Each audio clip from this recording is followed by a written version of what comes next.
Merry Christmas. Merry Christmas. We made it. We're here.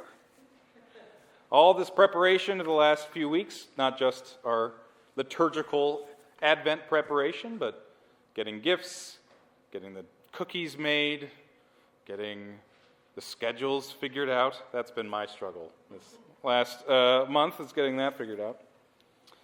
Now that's all that's left for us to do is sing a few more carols, listen to this priest ramble for a few minutes, go home, put the last touches on the presents and the food, and enjoy ourselves. The festivities can begin in earnest. And I would be drinking eggnog, but Walmart was out of it today. I picked up something else, so we'll have that instead. Christmas is a celebration. It's a feast. It's a time worth preparing for and celebrating. Perhaps we have thought this Advent that maybe all this work, all this preparation, wasn't really worth it. All this scheduling stress isn't really worth it. My family scheduled their Christmas this last Sunday, so I didn't get a say in it. That's when my cousin was coming in, so that's where I was. So I have had that thought once or twice that maybe all this preparation wasn't worth it. Maybe the effort isn't there, or shouldn't be there. Or perhaps the jury's still out, and we've got everything to do tomorrow yet, just to see how the family behaves, make sure they don't ruin anything.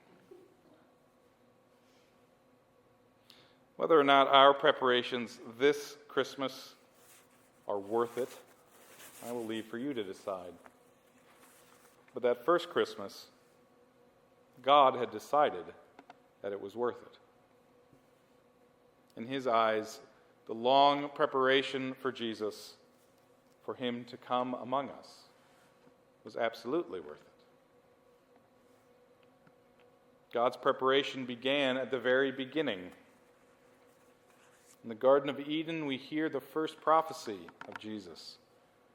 After Adam and Eve took of the fruit and sinned at the tempting of the serpent, God pronounces this prophecy to the serpent, in fact, to say that someday the descendant, the offspring of Eve, a human yet to be born, someday they will crush the head of the serpent, destroying his power over us and setting him aside.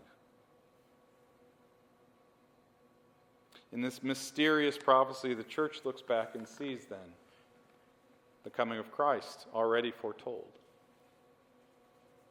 And with Abraham, God promises then that all the nations of the world will be blessed through him and his descendants.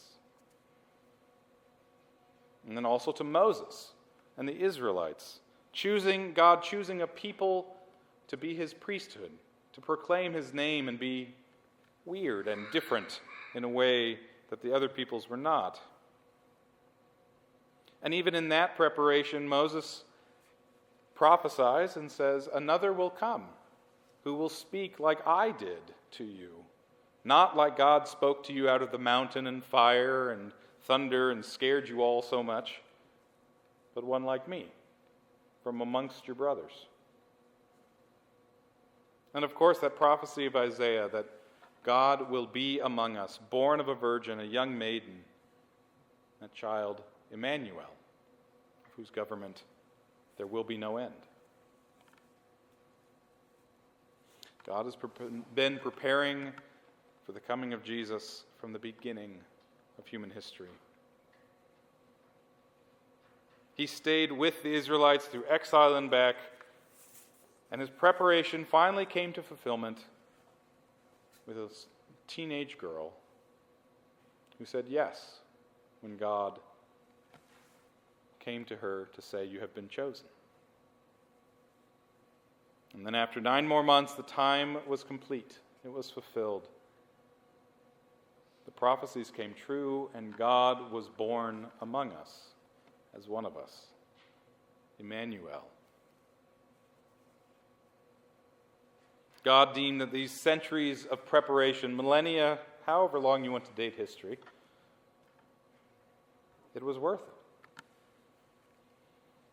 that being with us in the flesh was worth all the time of patience, slowly teaching and leading his people through the law and the prophets, so that when they were finally ready, he came among them as a little child, just when the time was right.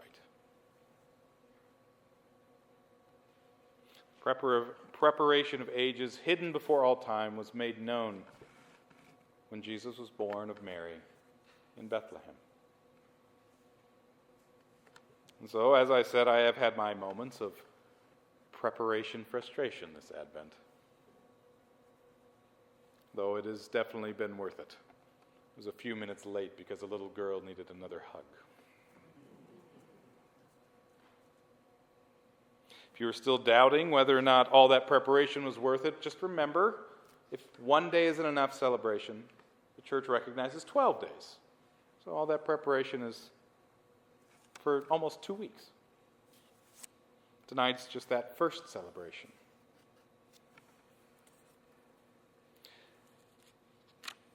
But if you don't, consider this, that what we celebrate here today, this evening, and tomorrow, and in the days to come, is that God has chosen to be with us, to not leave us where we were in our sin and away from him, but rather he has taken on our humanity.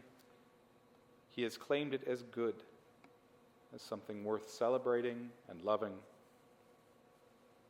And he calls us then to go and do likewise, to love and share and celebrate in the humanity of others, finding Jesus in those around us.